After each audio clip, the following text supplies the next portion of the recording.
오늘 함께 나눌 말씀, 하나님이 우리를 부르신 이유, 베드로전서 2장 4에서 9절 말씀, 베드로전서 2장 4절부터 9절 말씀, 함께 주님의 말씀 나누겠습니다.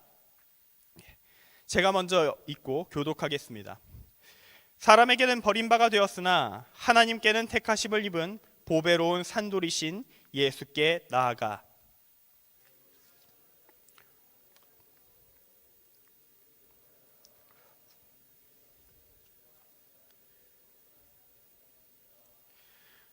성경에 기록되었으되 보라, 내가 택한 보배로운 모퉁이 돌을 시온에 두노니 그를 믿는 자는 부끄러움을 당하지 아니하리라 하였으니,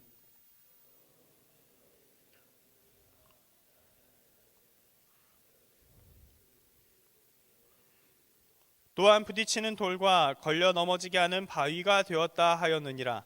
그들이 말씀을 순종하지 아니함으로 넘어지나니 이는 그들을 이렇게 정하신 것이라. 함께 읽습니다. 그러나 너희는 택하신 족속이요 왕같은 제사장들이요 거룩한 나라요 그의 소유가 된 백성이니 이는 너희를 어두운 데서 불러내어 그의 기이한 빛에 들어가게 하시니에 아름다운 덕을 선포하게 하려 하심이라. 아멘. 오늘 말씀의 제목은 하나님이 우리를 부르신 이유, 하나님이 우리를 부르신 이유입니다. 오늘은 우리 오목천교회 이제 OMC 교인 40일 정체성 선포하기, 이제 10가지 이 그리스도인의 10가지 정체성 중에서 5번째부터 7번째 내용을 다루는 시간입니다. 설교로는 이 주제를 가지고 이제 3번째로 다루고 있습니다. 이 3가지 정체성은 오늘 말씀 마지막 절에 9절에 다 몰려서 다 적혀 있는데요. 나는 왕같은 제사장이다. 나는 거룩한 나라다. 나는 하나님의 소유된 백성이다. 근데 제목에는 없습니다. 오늘 말씀 제목에는 이것이 없어요. 너무 깁니다. 이걸 다 적으면 제목이 될 수가 없어요. 이게 문장이지 이게 제목이 될 수가 없어서 그렇게 적진 않았고요. 그래서 오늘 말씀을 통해 우리가 왕같은 제사장, 거룩한 나라, 하나님의 소유된 백성이 무엇이냐, 어떤 존재냐도 알아야겠지만 더 중요한 건 그런 존재가 어떤 일을 하는가, 왜 하나님이 우리를 그런 존재로 부르시느냐이기 때문에 제목이 조정되었습니다. 하나님이 우리를 부르신 이유, 지금부터 오늘 본문의 말씀의 내용을 한 절 한 절 살펴보겠습니다. 우리를 그리스도인으로 부르신 이유, 여러분을 구원하는 것, 천국 가게 하는 것, 그 기본적인 것 외에 하나님은 우리가 이 땅에서 무엇을 하기를 원하시는가, 그것에 대해서 왕같은 제사장, 거룩한 나라, 하나님의 소유된 백성, 이 개념들과 함께 오늘 말씀 전체 내용을 통해서 우리를 향한 하나님의 뜻을 찾아보는 시간 갖도록 하겠습니다. 먼저 4절 말씀부터, 오늘 첫 번째 4절 말씀부터 봅니다. 4절 말씀은 그리스도인인 우리에게 이러한 지침을 주고 있습니다. 예수께 나아가라. 예수께 나아가라. 왜 어떠한 이유와 목적을 가지고 예수께 나아가야 하는가? 이 질문이 나올 수 있는데 이 의문은 바로 이어지는 5절부터 9절 말씀의 내용을 통해서 자연스럽게 풀어지게 되어 있습니다. 예수님께 나아가면 우리에게 어떠한 일이 일어나는가? 우리에게 어떠한 변화가 주어지는가? 그러나 오늘 우리는 이 5절로 넘어가기 전에 이 4절 말씀에 적혀있는 예수님에 대한 정보, 정의, 사람에게는 버림바 되었으나 하나님께는 택하심을 입은 보배로운 산돌이신 분 예수, 이 말의 의미부터 좀 더 정확하게 확인하고 갈 것입니다. 이것도 좀 말할 것이 많습니다. 그리고 이 부분을 정확하게 이해할 수 있을 때 우리는 이 5절 이후의 말씀의 의미를 보다 풍성하게 이해할 수 있습니다. 이 내용을 먼저 살펴보도록 하겠습니다. 먼저 사람에게는 버림바가 되었으나 라고 적혀 있는데요, 이것은 예수님께서 십자가에 달려 죽으신 것에 대한 이야기입니다. 참고로 여기서 우리가 좀 더 정확하게 넘어갈 부분이 있다면, 우리가 가끔 이런 얘기를 듣거든요. 우리도 이렇게 생각할 때가 있고, 마치 예수님이 그냥 십자가에 매달려 죽으시려고, 십자가에 달려 죽는 게 그분의 삶의 유일한 목적인 거예요. 오직 죽기 위해서. 다른 거에 매달려도 안 돼. 오직 십자가에 매달려 죽어야 돼. 이런 마음으로 오신 것처럼 예수님의 삶의 목적을 설명하는 이야기 가끔 들을 때가 있습니다. 이게 틀린 말은 아닌데요, 최종적으로 예수님이 그렇게 달려 죽으시긴 했으니까 행동을 겉모양을 보면 맞는 말이긴 한데 이건 겉의 행위만 말한 거지 그 속에 담겨져 있는 의미가 빠져 있어요. 그래서 맞는데 제대로 된 말은 또 아닌 그런 말이라 할 수 있습니다. 우리가 관심 가져야 되는 건 의미예요. 왜 예수님은 십자가에 매달려 죽는 길을 선택하셨는가? 그 길을 걸어가셨는가? 이게 훨씬 더 중요합니다. 의미에 집중해서 예수님이 이 땅에 오신 이유를 살펴보기 시작하면요, 한마디로 이렇게 정리할 수 있습니다. 인간을 비롯한 모든 피조물, 모든 세계의 구원의 길을 제시하기 위함이다 라고 정리할 수 있어요. 인간만 구원하는 게 아니라는 겁니다. 세상을, 세계를 구원하시기 위해 예수님이 오셨다는 거예요. 예수님은 이 땅에 수없이 많은 저 피조물들, 저 태양과 달과 우주 만물에 이르기까지 모든 존재를, 모든 생명을 예수님이 부활하셨던 것처럼 존재 자체를 완전히 새롭게 하게 하기 위해서 이 땅에 오셨습니다.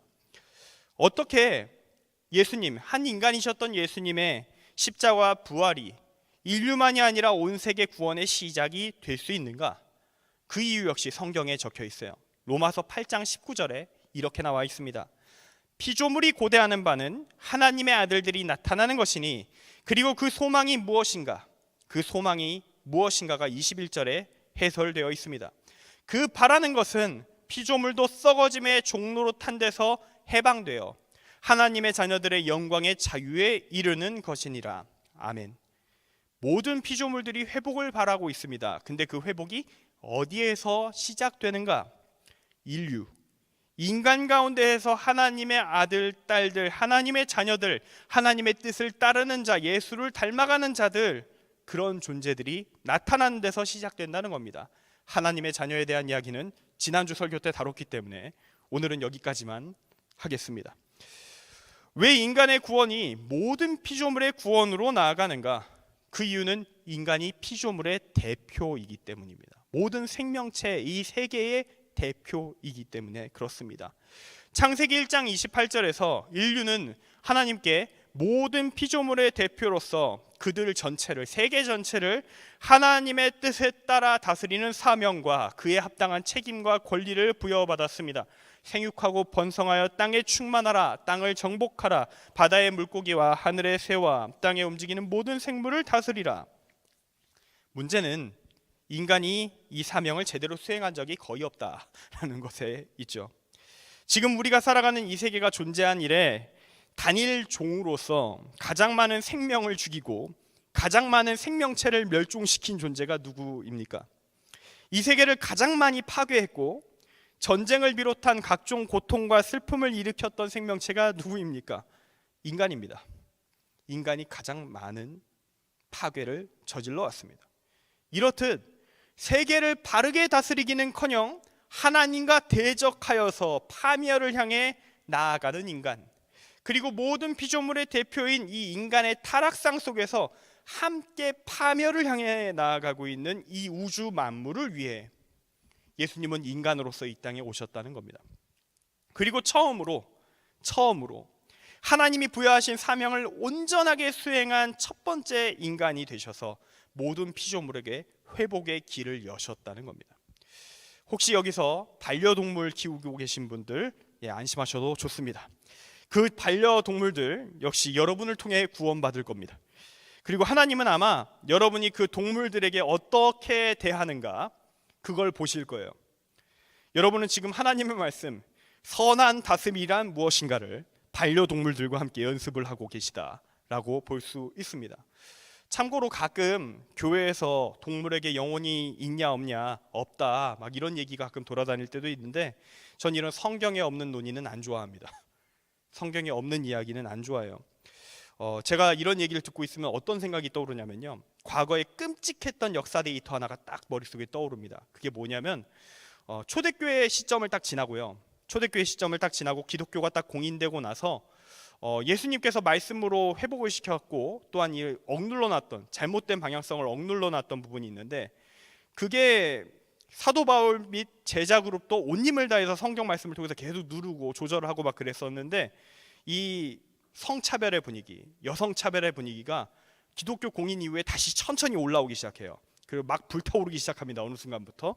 그래서 어떤 일이 있었냐면 고대 6세기에 59명의 감독님들이 참석한 회의가 있었습니다. 메이콘 회의라고 하는데요. 그 회의의 안건들 중에 이런 안건이 있었어요. 여성에게 영혼이 있느냐? 만약 이때 영혼 없다, 여성은 영혼이 없는 존재다라고 판결 났으면요, 이제부터 여성은 억압이 아니라요, 사람 취급을 못 받기 시작했을 겁니다. 다행스럽게도 정말로 하나님이 보호하사 59명 참석했는데 30대 29로 여성에게 영혼이 있다고 정리가 되어서 지나갔습니다. 30대 29. 정말 끔찍한 얘기예요. 당시 교회의 지도자 중 최고 서열이었던 각 지역의 대표격되는 감독님들이 모였는데 그들 중 절반 가까이가, 진짜 절대적인 절반 가까이가 여성에겐 영혼이 없다의 표를 던졌다는 게 얼마나 끔찍한지.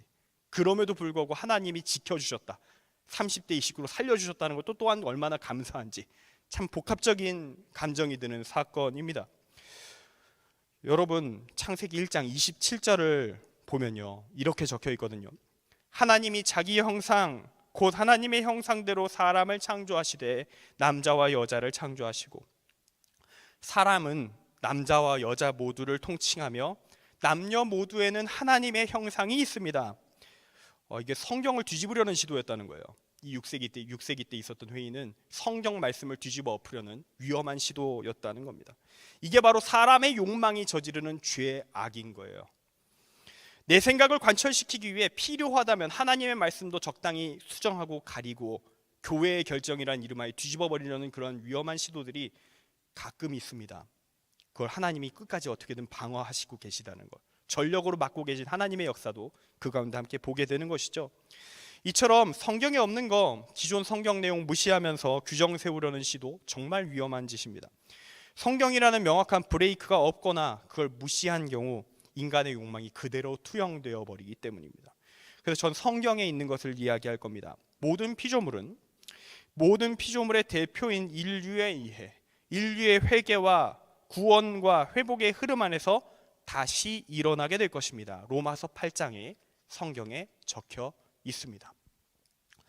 바로 이 놀라운, 정말 엄청난 스케일의 이 회복의 역사를 위해서 인간의 근본, 끊임없이 악의 방향성을 향해 달려나가는 그 인간의 근본에 다시 올바름의 가능성을, 하나님을 따라갈 수 있는 그 가능성을, 길을 열어 젖히기 위해서 예수님은 이 땅에 인간으로 오신 것입니다. 그렇게 유대 땅에 오셨어요.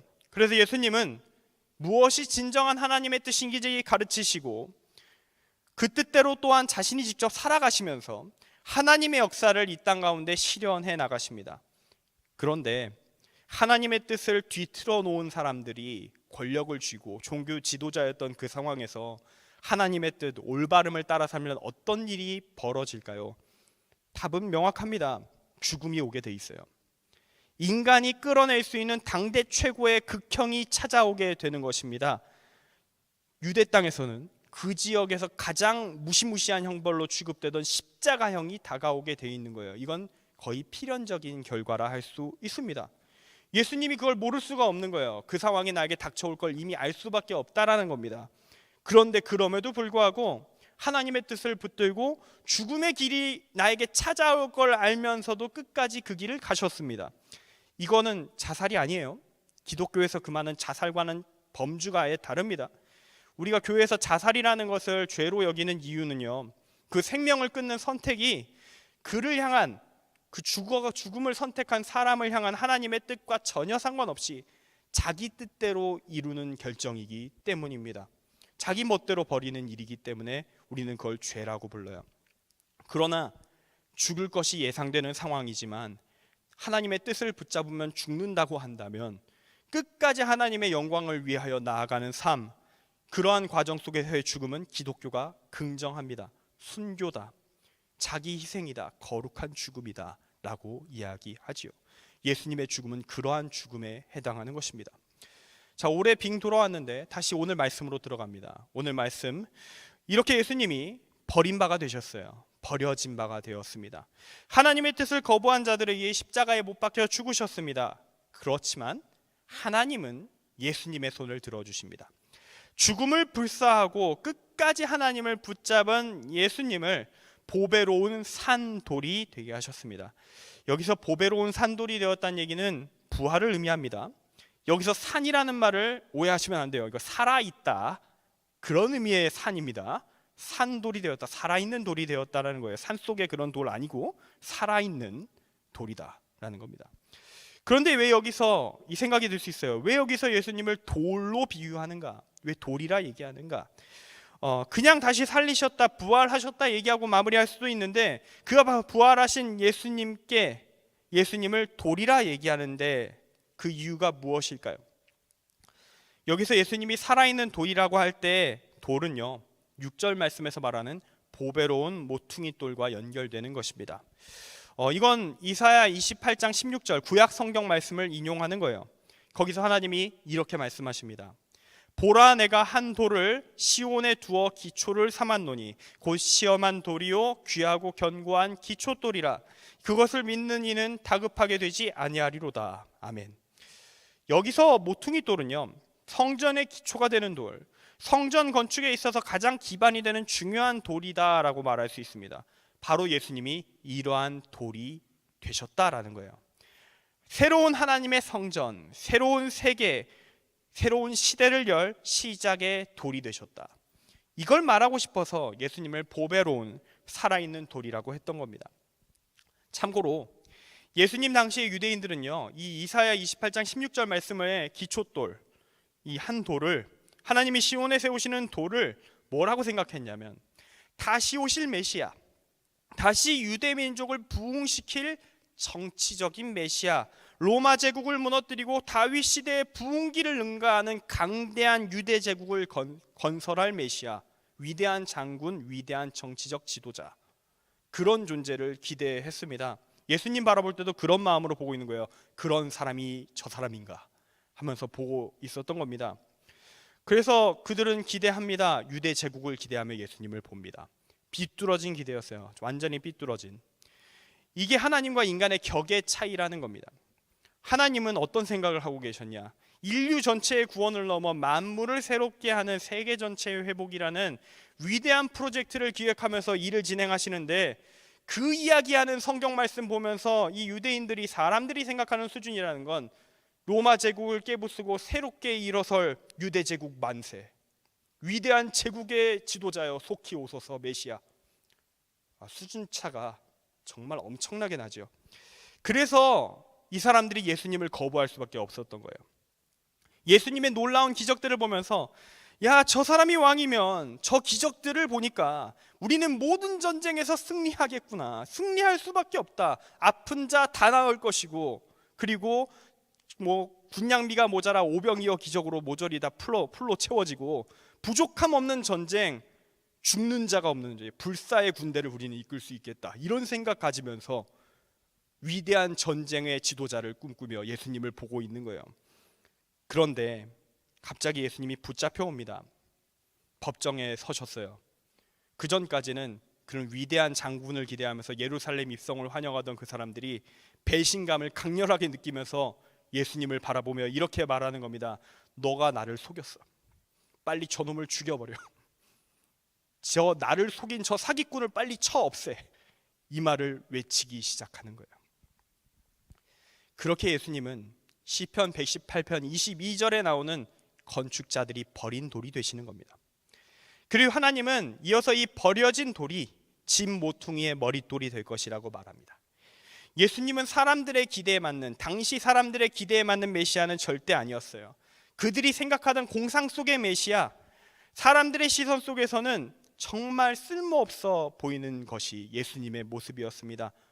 나의 기대를 배신한 너 죽어. 그들이 선택할 수밖에 없는 결정이었죠. 그러나 예수님은 하나님께는 이제 선택받습니다. 하나님이 세우실 진짜 성전, 인류를 죄의 늪에서 구원의 길로 인도할 구원의 길로서의 성전의 중추가 되기에는 예수님이 딱 맞아 떨어졌던 것이죠.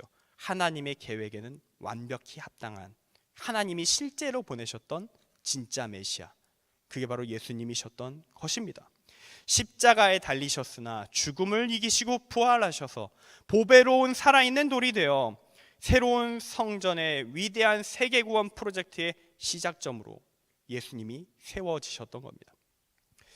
그리고 이제 오늘 말씀 7절부터 8절 말씀은요, 이렇게 예수님을 버린 자들 어떤 결말을 맺게 되는가, 그에 대해서 얘기합니다. 이건 당시의 사람들, 그리고 지금 우리 시대의 세상 사람들, 교회 안 다니시는 분들, 그들에게만 해당되는 게 아니에요. 이거는 지금 우리들에게도 적용됩니다. 교회 다니고 있는 우리들에게도 똑같이 적용되는 말씀이에요. 예수님에 대해서 우리가 교회를 다니지만 여전히 헛된 기대 품고 있다면, 그를 통해 바라는 것이 오직 이 땅에서 복을 받고 영광을 누리는 것밖에 없다면, 그런 사람들은 예수님을 심판자의 모습으로 마주할 수도 있다라는 겁니다. 그들에게 예수님은요, 부딪히는 돌과 걸려 넘어지게 하는 바위로 마주하게 될 것입니다.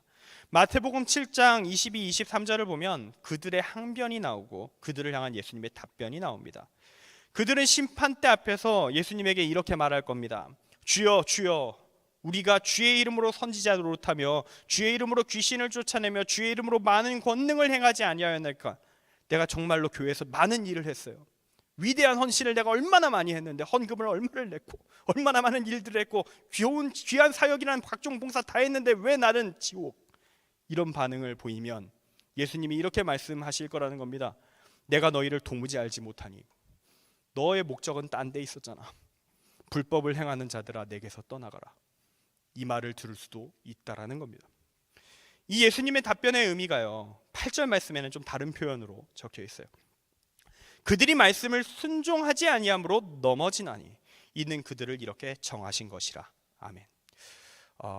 오늘 제가 체크해 드릴 게 좀 많아요. 덤으로 약간 서브로 전달드리는 메시지가 많은데, 여기서 이는 그들을 이렇게 정하신 것이라 라는 말을, 그들은 예정론에 따라 원래 심판당할 자들로 정해진 자들이었나 보다. 예정론 이야기 나 예전에 참 많이 들었는데 이런 식으로 오해한다면 곤란합니다. 이 말씀은 앞의 내용과 연결해서 이해를 해야 돼요. 말씀을 순종하지 아니하면 넘어진다, 죽는다, 심판을 받는다.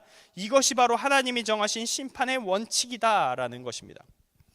말씀을 준비하면서 고민을 참 많이 했어요. 이 하나님의 예정론 이야기 곳곳에서 참 잘못된 형태로 많이 퍼져 있거든요. 그래서 언제 작정하고 이야기 풀긴 해야 되는데 본문에 나와버렸네. 그래서 고민을 하다가 시간이 될 것인가 고민하다가 결정을 내렸습니다. 불안 요소 남겨두는 건 아무리 기도해도 아닌 것 같다라는 생각이 들더라고요. 그래서 설명을 조금만 드리려고 합니다.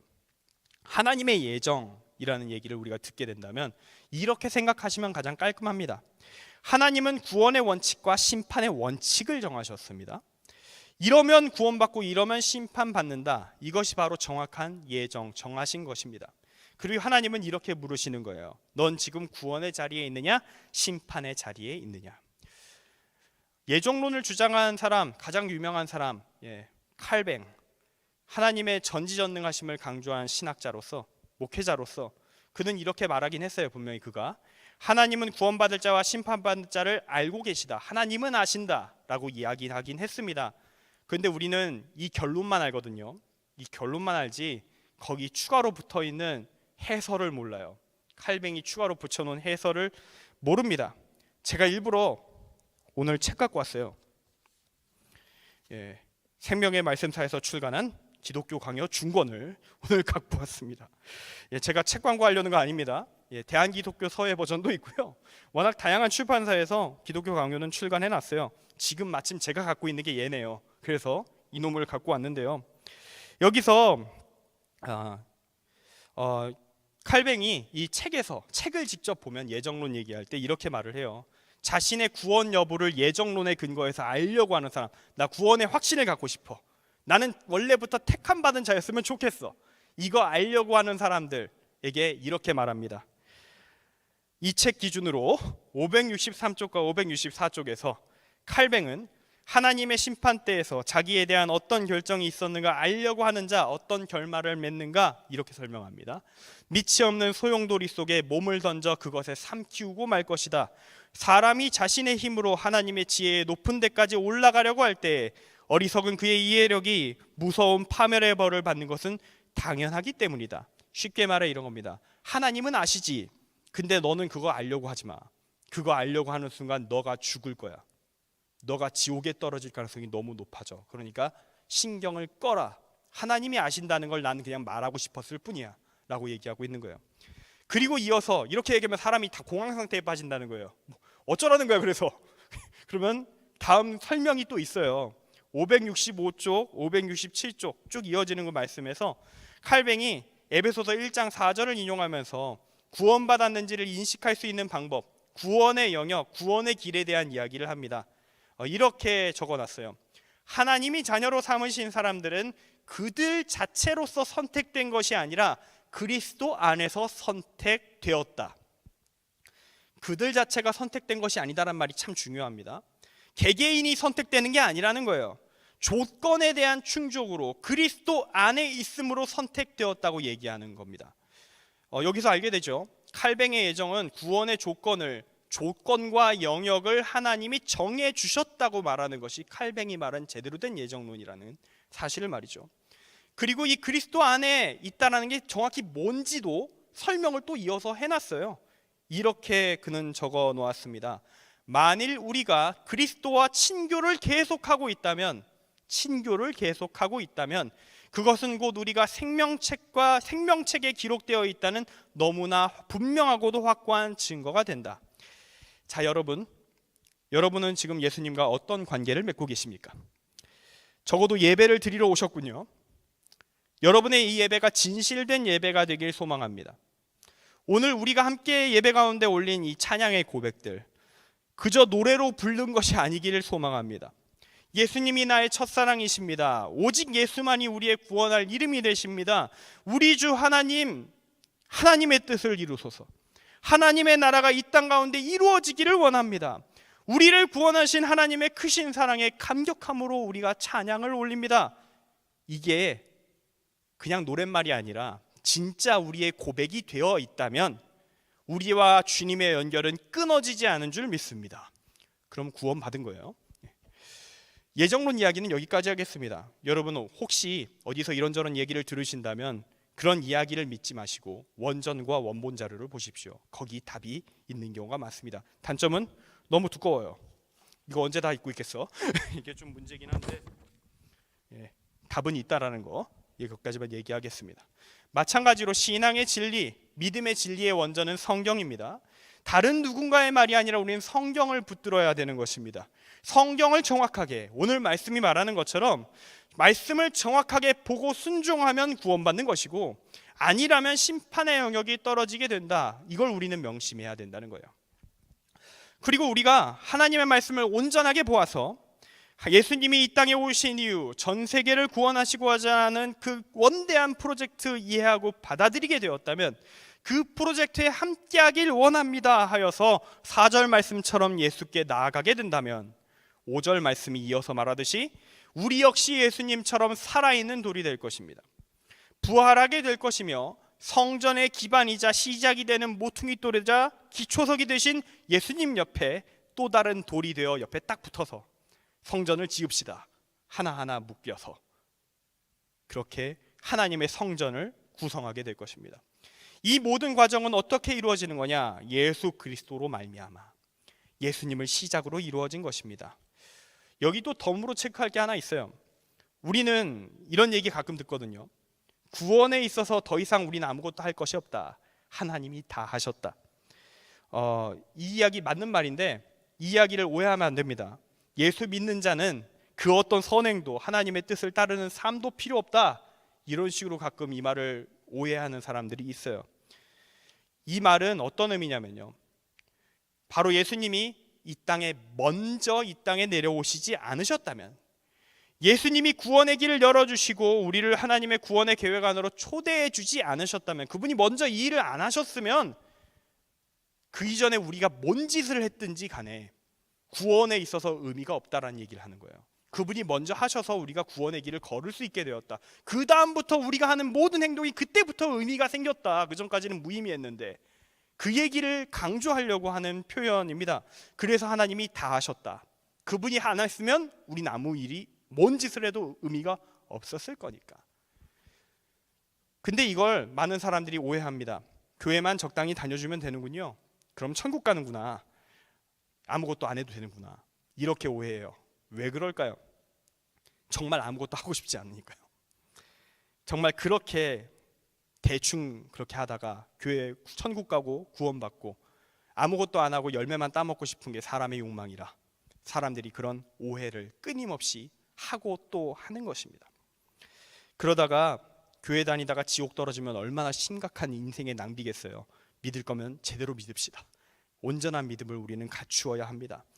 예수 믿는 자, 하나님의 뜻에 합당한 삶 살아야 할 것입니다. 예수님이 우리를 그러한 성전으로, 하나님이 머무시는 성전으로 부르셨고 예수님과 한 성전이 되어 연합되었다고 오늘 말씀 이야기하는데, 예수님과 하나가 됐는데, 묶였는데 어떻게 다르게 살 수 있냐? 가짜가 아니고서야 불가능하지 않겠느냐? 오늘 말씀은 그렇게 이야기해주고 있는 것입니다. 이제 결론입니다. 오늘 말씀의 결론으로 갑니다. 하나님이 우리를 부르신 이유, 왕같은 제사장, 거룩한 나라, 하나님의 소유된 백성, 이 이야기를 풀면서 설교를 마치겠습니다. 오늘 말씀의 끝에 9절은 택하신 족속부터 먼저 얘기해요. 택하신 족속, 왕같은 제사장들, 거룩한 나라, 그의 소유가 된 백성이라는 용어를 통해서 전 세계를 구원하시려는 하나님의 프로젝트의 시작이자 책임자이신 예수님께 나와 프로젝트의 일원이 되기를 원하는 사람들, 예수를 믿는 자 그리스도인들 앞으로 어떻게 살아야 하는가, 그걸 이야기해 줍니다. 택하신 족속, 하나님의 선택을 받은 자입니다. 아까 예정론 설명하면서 하나님의 선택받은 존재들이 어떤 조건을 충족한 사람들이냐 이야기했죠. 그들은 이런 사람들입니다. 하나님의 말씀을 온전히 이해함으로 예수님을 통해 이루시고자 하는 하나님의 구원 계획, 그 프로젝트를 수행하기로, 그 공동체의 일원으로 남기로 결정한 사람들, 그리스도 안에 있는 자들입니다. 이렇게 공동체가 되어서 프로젝트의 일원이 되어서 하나님의 일을 수행하는 사람입니다. 우리는 그러한 택하신 족속입니까? 저는 우리가 택하신 족속이라고 믿습니다.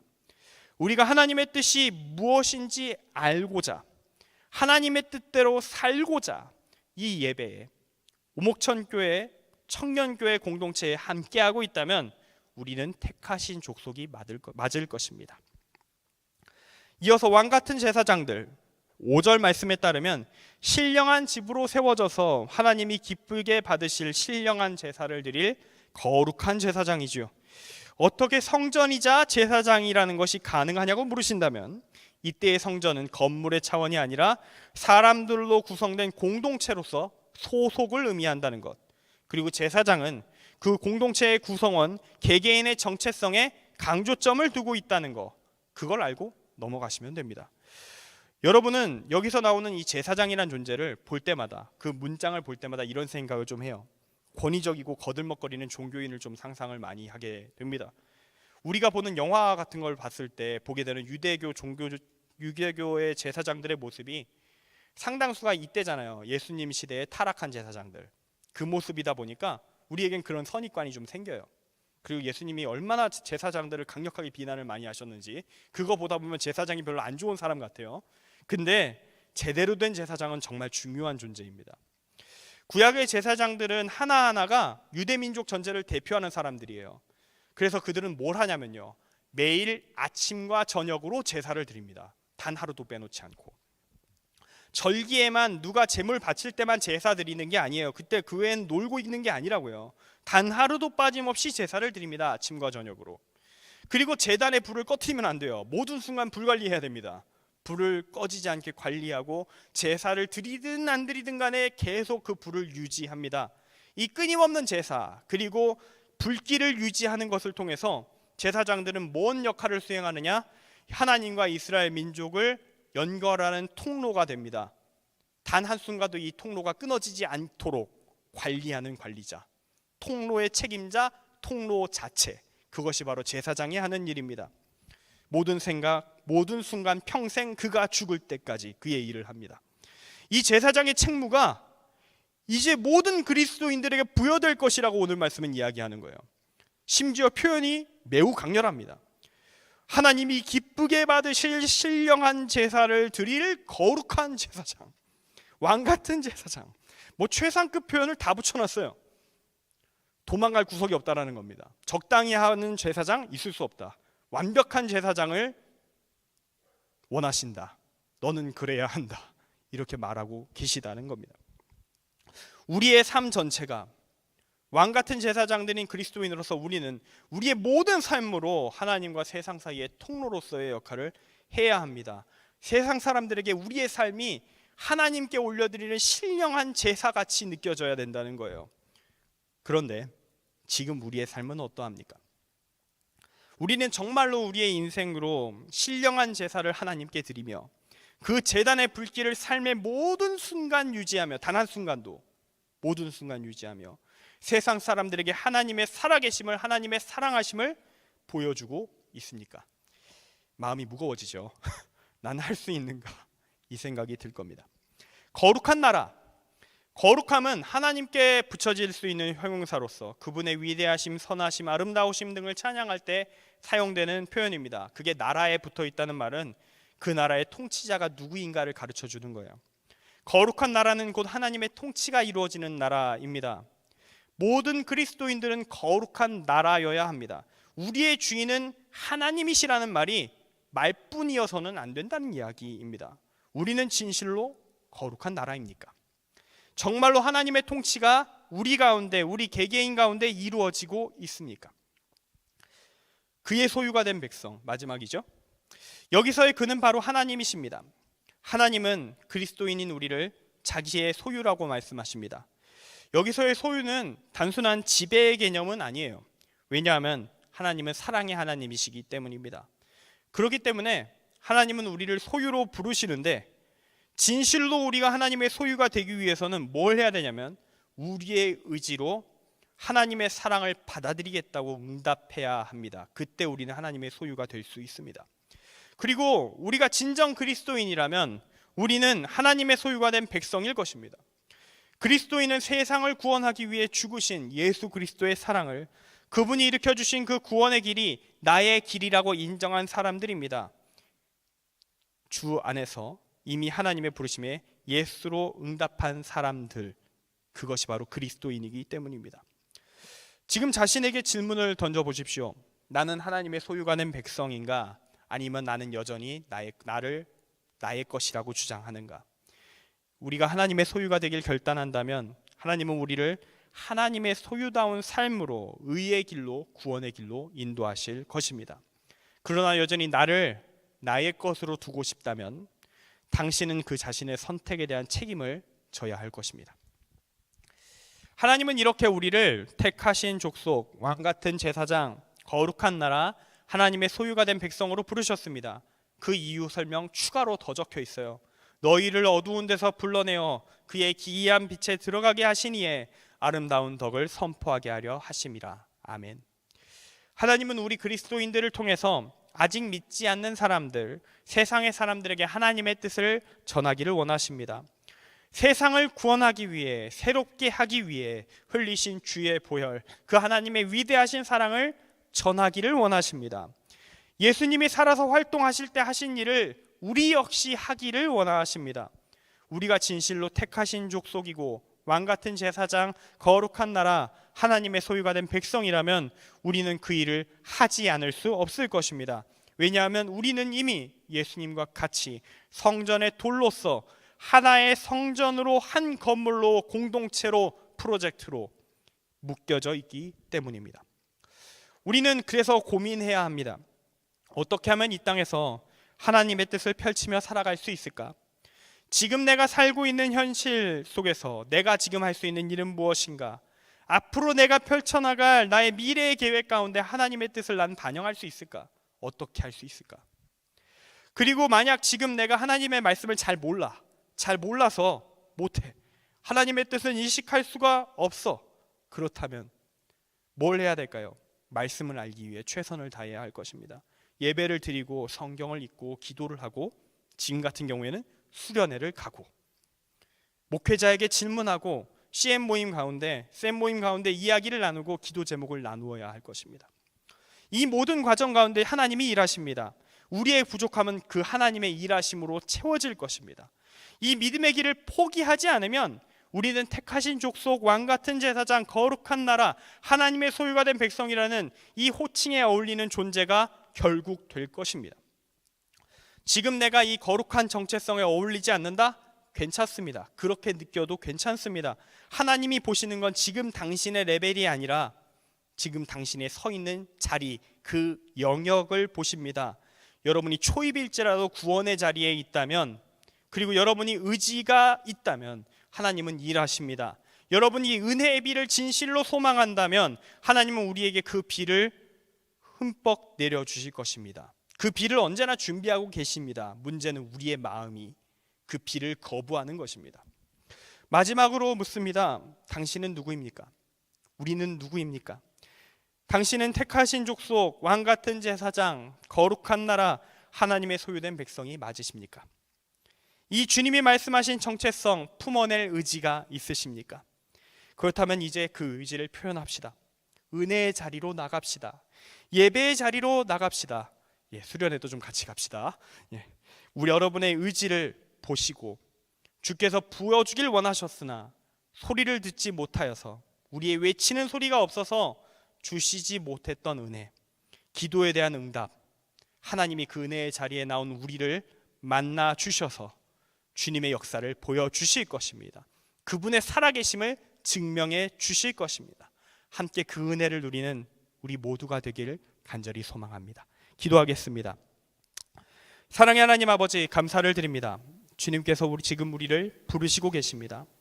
이 위대한 구원의 프로젝트에, 세계를 바로 세우는 위대한 하나님의 역사에 함께하지 않겠냐고 우리에게 외치고 계십니다. 너는 택하신 족속이며 왕같은 제사장이며 거룩한 나라이며 나의 소유된 백성이니 나와 함께 가자고 하십니다. 함께 부활의 길로, 구원의 길로, 의의 길로, 세상을 하나님의 뜻에 합당하게 바로 세우는 그 길로 같이 도전하자고 말씀하십니다.